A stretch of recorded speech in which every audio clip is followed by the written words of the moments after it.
Thank you. So as soon as Samantha is able to establish video connection and we test that, we will be able to, oh, I see her. There she is. We'll be able to open up and establish quorum. So Samantha, it's all you now. I'll back off. Good morning. Good morning. I'm Samantha Polakowski, Chair of the Certified Registered Nurse Anesthetist Advisory Committee, and I call this meeting to order. I, Samantha Polakowski, am present. Joseph Martin? Not present yet. Okay, not yet. Karen Karp? Karen Karp, present. Kathleen Theobald? We were noticed she'll be about 15 minutes late. Okay. And Sandra Bordy? Sandra Bordy, present. Okay. Thank you. Quorum established. All right. Moving on to 2.0. Mark, would you please explain the format for today's teleconference meeting? Good morning. This is the BRN moderator. I will be moderating the meeting. To facilitate public comment, we will be utilizing the WebEx question and answer feature. When the committee reaches a point in the agenda at which public comment is appropriate, I will provide instructions on how to use the WebEx question and answer feature. We will also query the in-person location for any public comment. I will provide a brief reminder of this approach at the start of each public comment item. Finally, when committee members or BRN staff are not speaking, I would like to remind them to mute their microphone. If I detect background noise during the meeting as a result of unmuted microphones, I will mute your microphone automatically.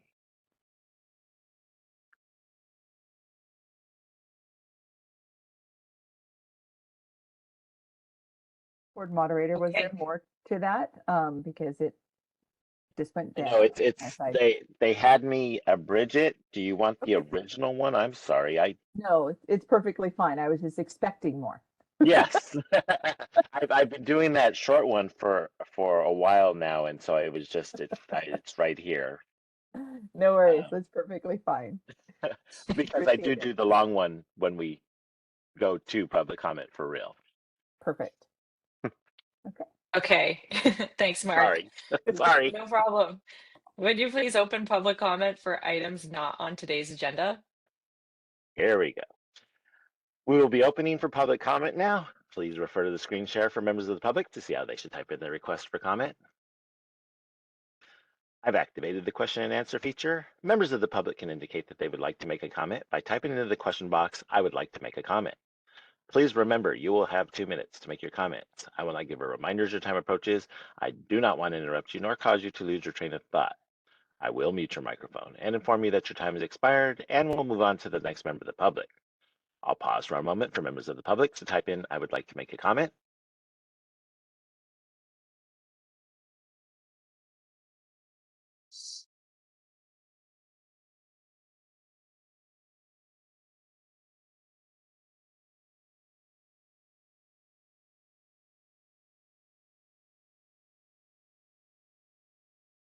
Committee Chair Polakowski, there are no public requests for comments on the WebEx. Do we have any in-person requests for comments there in our location? There are no public members currently in Sacramento's location. Perfect. Thank you. Would you like me to close this window? Yes, please. Okay. Moving on to agenda item 4.0, review and vote on whether to approve previous meetings minutes. Do any members have comments or corrections to the minutes? Okay. Seeing none, I, Samantha Polakowski, move to approve the meeting minutes from August 15th, 2024. Do I have a second? Second. Karen Karp. Thank you. Karen Karp has seconded the motion. All right. And BRN moderator Mark, would you please open for public comment related to agenda item 4.1? We will be opening for public comment now. Please refer to the screen share for members of the public to see how they should type in their request for a comment. I've activated the question and answer feature. Members of the public can indicate that they would like to make a comment by typing into the question box, "I would like to make a comment." Please remember, you will have 2 minutes to make your comments. I will not give a reminder as your time approaches. I do not want to interrupt you nor cause you to lose your train of thought. I will mute your microphone and inform you that your time has expired, and we'll move on to the next member of the public. I'll pause for a moment for members of the public to type in, I would like to make a comment.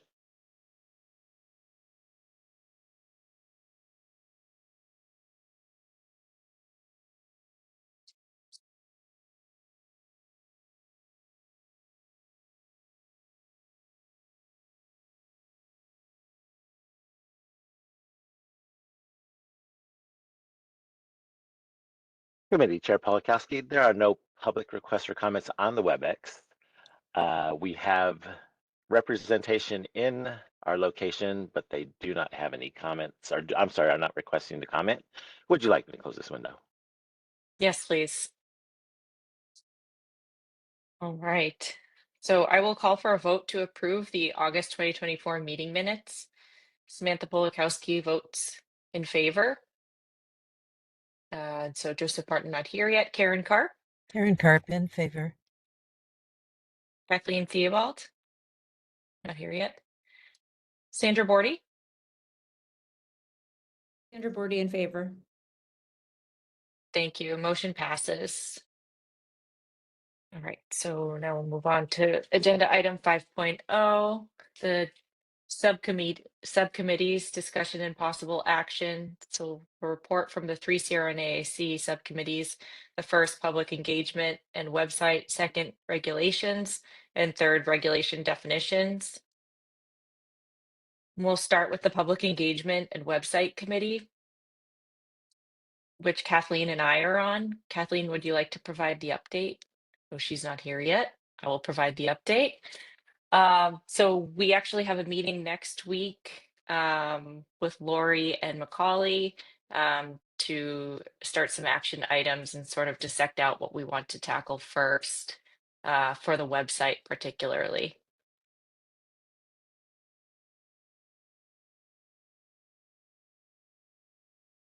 Okay, and that's it from my end. The next subcommittee, which will probably be the meat and the potatoes, the regulations subcommittee, Karen Carp and Sandra Bordy. Can you provide an update for the regulations? This is Sandra Bordy. I'd be happy to do that. Thank you. Thanks, Sam. So Karen and I have been meeting with the executive officer, Lori Melby, and also the chief of legislation, Marissa Clark. We are continuing to work on the regulations. We are going back and forth in regards to language for the regulations, and also meeting with Canna Practice Division to ensure that the regulations align with our practice, and also ensuring that the regulations align with statute. So again, it's still a work in progress. We have a lot to work on as we move forward. Thank you. Thank you. Also jump in and add some additional updates here. In those meetings, we've kind of discussed how we can codify what is currently happening in practice. And so that is the biggest focus of that. And we're also working on getting language in there on the application process to make that very clear. And we'll kind of go into that, I believe, on the next agenda item as well. So we did meet with DCA's regulatory attorney in addition to the meetings with the subcommittee members, and received some guidance on that just to make sure that we have statutory authority for some of the asks that are going forward. Okay. Thank you both. So I think probably we should move on to the regulations definitions subcommittee then, which would be Joe Martin to report on that. And he's It's still not- not on at this particular Okay. moment. Yep. Okay. Are we able to come back to that item when he jumps back on? Reza, what are your thoughts on that? To open up this You can agenda item certainly a second circle time? back. No problem. Okay. As far as, public comment, you can take public comment now. I presume there's no action going to be taken resulting from this item. So no, not too concerned about the timing of it. Correct. You. And then I did see that Kathleen did just joined. Samantha, did you want to offer her an opportunity to, one, introduce herself, and then two, add any report out to the website public engagement report out that you delivered? Okay. Hi, Kathleen. Good morning. Can you hear us? I can. Can you hear me? Yes. Good morning. Perfect. Okay. I'm Kathleen So Theobald. I gave a brief update on our subcommittee, the public engagement and website. And I said that we were meeting, I believe it's next week, with Lori and Macaulay in terms of dissecting out some action items that we want to tackle that were at the top of the list for the website in particular.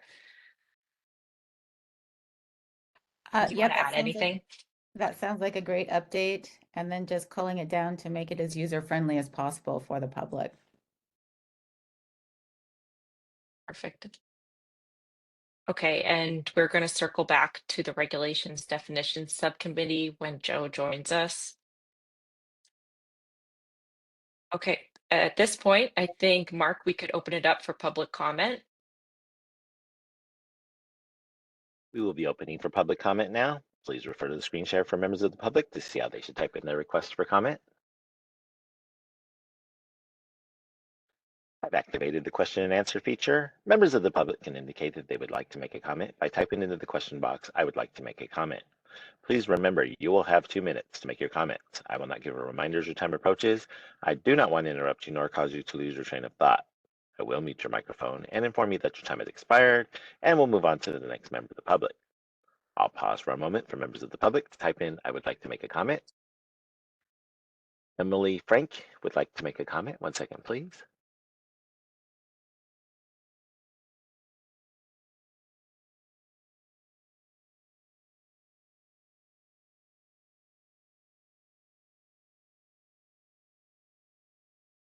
And good morning, members of the BRN CRNA Advisory Committee.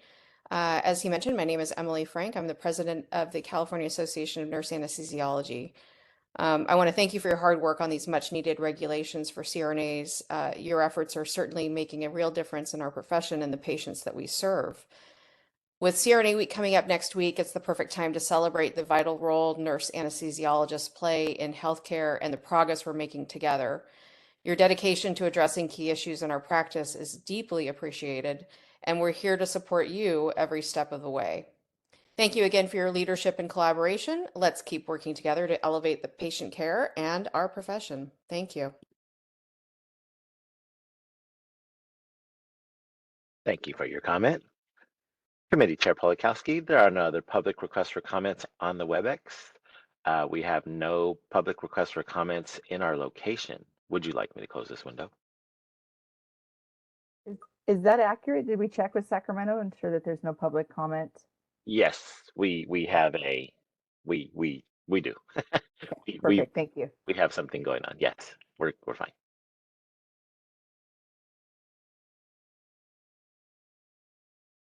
Samantha, you're muted.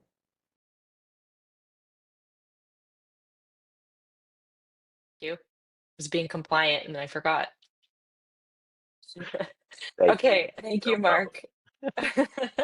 At this time, we can move on to the agenda item 6.0, which is information only regarding the licensure process for certified registered nurse anesthetists, including California, out of state, and international graduates.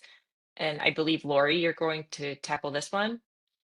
I'm right? definitely prepared to give updates to this. I know that this was submitted as an agenda item by one of the members. Is the member that submitted this as a request present to give us background on maybe why this was requested to be added to the agenda?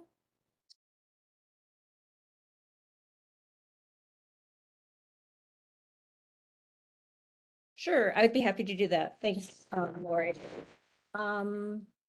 This item was requested to be put on the agenda because it was brought to our attention that perhaps there needs to be a little more clarity in regards to licensure for CRNAs in California and those coming from out of state, as well as international graduates. So in an attempt to do that, For the most part, the international graduates, any foreign, and a graduate from a foreign nurse anesthesia program pretty much has to go through the same process as anyone else living in the United States, that they would have to actually obtain their RN license in the United States and then apply for, get enrolled in, and then graduate from an accredited nurse anesthesia program. And obviously fulfill the requirements and then be able to sit for the national certification examination by the National Board of Certification and Recertification of Nurse Anesthetists. So not only does the Council on Accreditation of Nurse Anesthesia Education and also the MBCRNA support this, it's pretty much a given that this is the pathway by which a foreign graduate of a nurse anesthesia program somewhere else would have to go through those steps. So what I would like to present to the committee is to consider perhaps posting this information on the CRNA website, that this might be helpful for those who are interested in being a CRNA in the United States. The pathway would be very clear to them, and sharing that information online. In regards to licensure and out-of-state CRNAs who want to come to California, we're working on that with regulations and having that pathway very clear and hopefully streamlining it. So CRNAs can get their certificates to practice in California with more ease. Thank you. It was a very great update. I appreciate that. So as you guys are able to kind of discuss, and I see that, you know, Kathleen and Samantha are both on here and working on the website. Those are all items that we could absolutely put onto our website. We can put the path to become a CRNA and how to obtain licensure through the 3 different ways that we continually address here in California. And that is whether there is a California specific process, a US process, and an international process. And so when you're looking at the statutory requirements to become a nurse anesthetist, you do have to currently have to meet the standards for the National Board certification and follow all the process that Sandra just outlined there. CRNAs currently are the only advanced practice RN in California that can only obtain licensure through national certification. The other 3 CRNAs, other 3 APRNs that we have a California specific option in whether or not California approves their nursing program. If California approves their nursing program, they're able to obtain initial licensure for their advanced practice RN without a national board certification. That is not the same for CRNA. CRNA requires board certification. We are looking in California as a whole of aligning with the other states in the United States where national certification is required for all APRN licensure. That would not affect the process for CRNAs, but it would affect the process for CNS, nurse midwife, as well as nurse practitioner. We were one of 2 states that still allowed for a process in without national certification. However, just this last legislative session that changed, and we are the only state remaining with a process for licensure for APRN without national certification. That state that did adopt a process, which was a kind of a hybrid process, which was nice, where it allowed for the graduate of that state to apply for licensure and obtain initial licensure as the APRN for 6 months while they obtained their national certification. And it did allow for 2 attempts at that national certification while still maintaining that 6-month kind of interim permit or interim license, hoping that board certification did occur. Once that board certification occurred, it would go to a permanent license. If after 2 failures on the national exam, that interim kind of license that allowed them to practice was then removed. And so that is a legislative process that was put forth in that state that passed, which then means that we are the only remaining state that does not require national certification for all of our APRNs to be licensed. One of the issues that does come up with California not requiring national board certification is the ability to bill for service. CMS does require that you have national board certification in order to bill. So we do run into some public outreach and some questions on licensure and not being able to bill, and understanding that CMS is separate from the Board of Registered Nursing. Billing and insurance issues are not under our jurisdiction. But if we were to, through the legislative process in the future, align with requiring a national board certification in order to be licensed, it would solve that issue, where there would be zero problem for them to bill insurance for the services that they're providing at this professional level. One of the other items that Sandra alluded to is some increasing kind of communication with the national certifying body. One of the things that is unique, again, to CRNA that is not alike with the other advanced practice RNs is that CRNA has one national board certifying body. And that one national board certifying body has agreed to partner with the National Councils of State Boards of Nursing. The National Council of State Boards of Nursing, also known as NCSBN, has a licensing service called Nurses, or Nurses, and that's NURSYS. And that is a system that houses all of the licensing information for every RN and eventually every APRN in the United States and other contracted countries. And the newest country that they're contracting with that is providing information is Canada. And so with that, we typically receive a history of licensure, where they were licensed initially on exam, where they were licensed through endorsement or reciprocity, any disciplinary issues on their license. We also can get LVN licensure information as well, because they do both LVN and RN, or in other states it's called LPN. And so we're able to get that information. That is a protected process that is through the Social Security Act, where we obtain disciplinary action on other licensees through that process.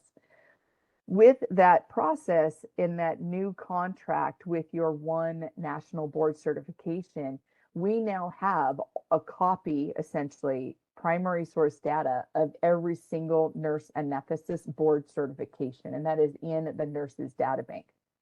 We have a format to communicate electronically with nurses. What we are looking at with our board is a process to receive that electronically when a nurse anesthetist goes into Nurses and requests a verification to be sent to California. Right now, the national certification process is you sign into your national board certification provider, you request your copy of your national board certification to be sent to the California Board of Registered Nursing. We then get a notice that this has been sent to us via email. We then are able to access that system, download that document, and associate that with your application. When that application has that national certification associated, that fulfills one of the requirements for licensure. The other requirement for licensure currently is that we get a copy of your CRNA academic transcripts, primary source data. Right now, we do collect that electronically, either through Clearinghouse or Parchment, which are the two largest transcript suppliers in the nation. Once we're able to see that and look at your, excuse me, your application, we are able to evaluate that whether or not it's acceptable for licensure. There is sometimes another form that is currently used, and that is a program verification that a director of nursing for a nurse anesthetist program signs off saying that this program meets our California requirements for licensure. These are processes that are shared amongst all of the APRN applications here in California. We're looking at streamlining that process. We are aware that the national board certification process requires primary source validation of your education prior to them allowing the person to sit for boards. If that is something that our board considers in the future to accept in lieu of us doing the primary source data verification, that would expedite the licensure process for CRNAs. That is something that can be considered either through our board process or the current regulatory process that is being visited and put through. The other process that we can look at including into that regulatory process and have our board accept is to receive the electronic documents through NERCES as a primary source document for the national certification versus requiring it to come from the national certifying body themselves. If we are able to move forward with the regulatory process where the board agrees to defer to NERCES for that national certification, and if the board agrees to defer to the national board certification for the person that would vet the primary source data on the academic journey for the CRNA, then we could look at developing an electronic process to receive that data. And once the RN license is issued through our currently established process, the CRNA license could be issued within 24 hours if that electronic process goes. So that is something that we are looking at when we're looking at process improvement and when we're looking at really kind of decreasing the ability to fraud a system. One of the things that we have learned in the last couple of years with working with HHS and FBI through Operation Nightingale is that paper documents are easy to fraud. We've also been re-educated and reinformed multiple times that the ability to get a document from a single location that is trusted is helps in decreasing the attempts at fraud as well. So if these are some of the areas that we're exploring, I think that this would kind of check all the boxes on something that we could look at in the future of getting our data through NERCES. And they are contracted with the National Board Certifying Body. It is a single unit, which makes that easier. And then because we only have the pathway to licensure where we require national certification for CRNAs, it's not an academic pathway in and then moving to national certification. This could be the APRN group that would be able to showcase how that would work best within California. So that is a process that we're looking to streamline. We did hear a lot of outreach with CRNAs saying that I'm able to get licensed as an RN and I'm still hitting barriers for my CRNA. Licensure as an RN is a fantastic thing, but it doesn't allow you guys to do your job. So getting that CRNA is really key in getting that as close to the issuance of a RN license is very important for any advanced practice RN to be able to practice. And I think sometimes in discussions with stakeholders and stuff that's missed because you guys no longer work as a bedside RN or a traditional kind of RN role. You guys are in your advanced practice role. And so we need to look at how quickly we can get you licensed in your advanced practice role and not just how quickly we can get you licensed as an RN. Open to questions, discussion, further thoughts on that. But that is the updates that I have to add to that discussion on licensure and seeking licensure for CRNAs in California.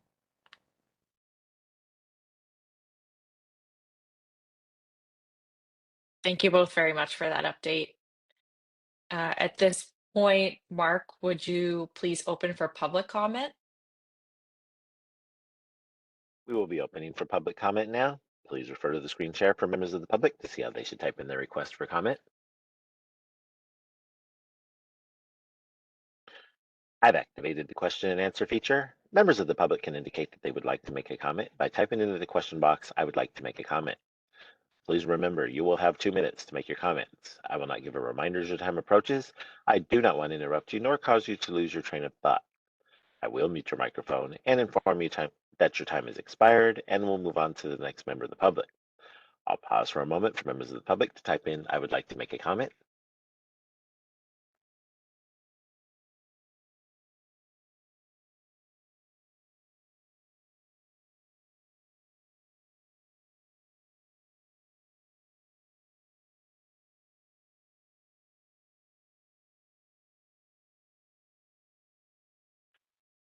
Committee Chair Polakowski, there are no public requests for comments on the WebEx. We have no public requests for comments in our location. Would you like me to close this window?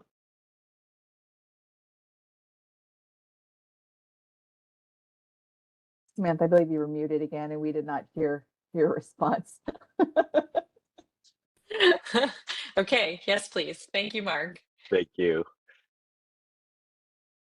All right, moving on to agenda item 7.0.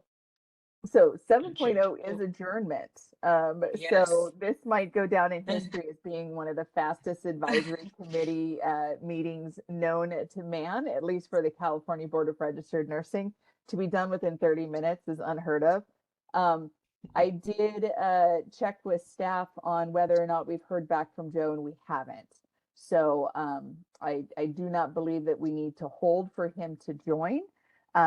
But I do want to just kind of touch bases with the advisory committee here that you guys feel like this meeting sufficiently covered the agendaized items and make sure that we didn't miss anything. I know that there was a rough start at the beginning and talks of possibly reopening agenda item 5.0 in case other members showed. So I just want to touch bases with that before we go to adjournment to make sure that you guys feel that 5.0 was covered adequately. And we no longer hold that as an item to reopen because we did not hear that Joe would be joining, and we've attempted to reach out to him in multiple ways.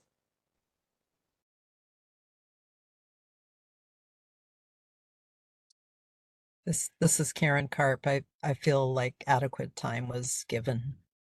Okay, perfect. Thank you. So then, yeah, Sam, we'll leave it up to you. Agenda item 7.0. Okay. All right, then I guess we will move to adjournment. And this concludes the Certified Registered Nurse Anesthetist Advisory Committee meeting for January 16th, 2025. The meeting is adjourned at 9:37. Thank you. And then I did want to just kind of memorialize right now that we do have 52 participants, 41 of those in attendees, 10 in panelists. Thank you very much. Appreciate that, guys. Enjoy. Thank you. Thank you. Bye.